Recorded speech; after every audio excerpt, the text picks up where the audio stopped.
Daniel, si Mang Tani Cruz. Mang Tani?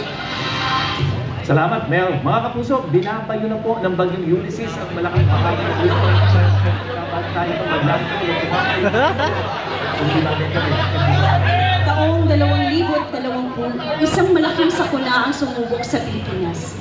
Ilang araw na binagyo ng malakas na hangin at ulan ang Central Luzon. Maraming kabahayan, ari-arian at negosyo ang napinsala. Isa na rito ang ilang tindahan ng Alpha Mart.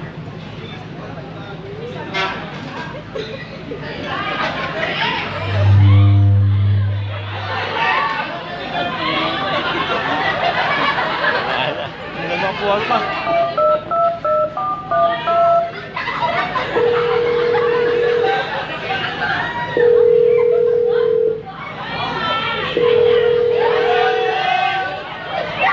Good morning po, sir.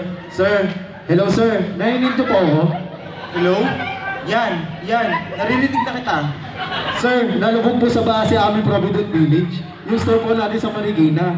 Nalubog po lahat, sir. Sa taas po ng baha, bubog na lang po ang kita sa store. Oh, kumalma ka lang. Kamusta ikaw? Kamusta pamilya mo? Maayos naman po kami, sir. Hindi po kami inabot ng baha. Kamusta mga personal natin around the area? Nakalikas ba sila? Maayos din naman daw po sila. So, sir, paano po gagawin ko? O ganito, keep me updated. Kausapin ko department heads na maaaring makatulong sa store. Okay po, sir. Salamat po. At pinatawag nga ni BM ang kanyang mga department heads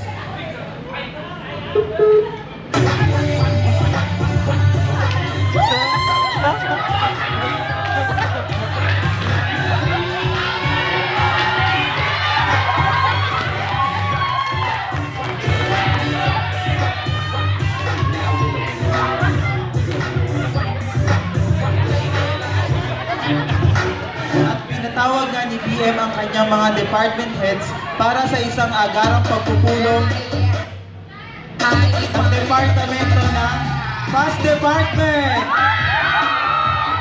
PA Department,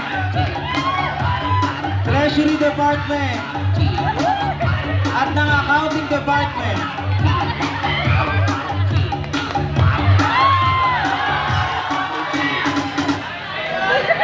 Nandito tayo ngayon dahil kailangan ng tulong ng isa sa ating mga tindahan. Si Ami Provident Village ay nilubog sa baha kaninang madaling araw.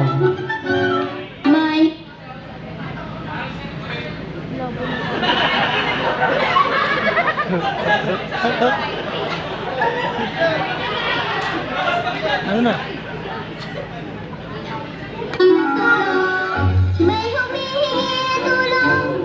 May humihingi ng tulong kung saan.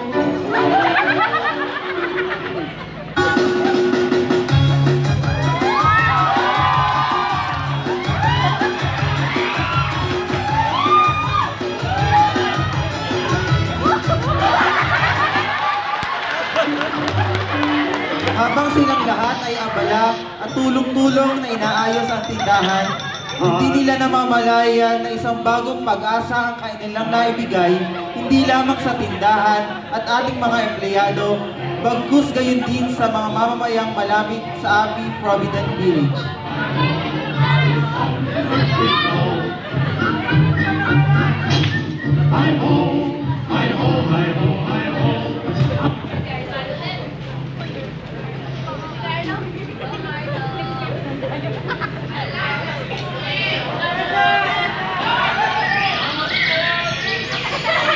Nakalipas ang ilang buwan at dumating ang araw na pinakihintay ng lahat.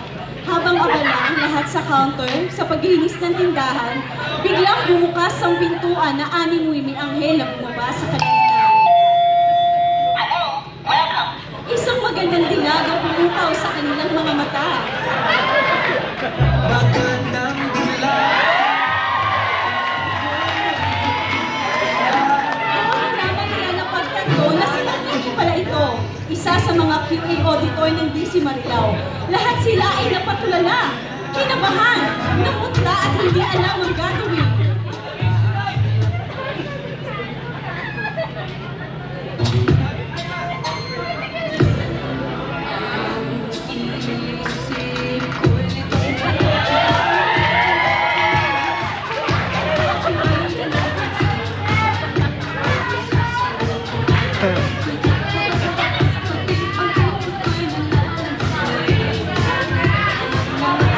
muna.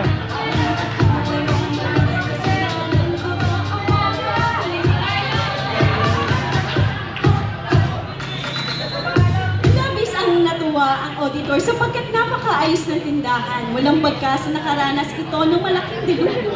Mula sa produkto, proseso, mga tao at mismong tindahan ay maayos.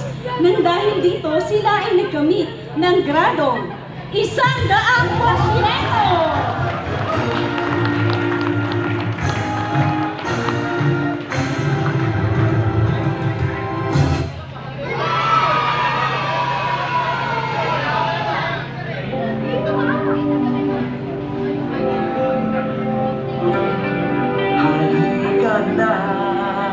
Sa panahon ngayon, kung saan ang hamon ng buhay ay patuloy na umuusbong, narito tayo, nagkakaisa at handang magtulungan bilang isang pamilya.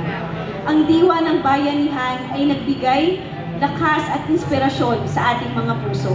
Hayaan nating maging inspirasyon ang bawat galak na ating nararamdaman sa bawat tagumpay ng isa't isa. Darating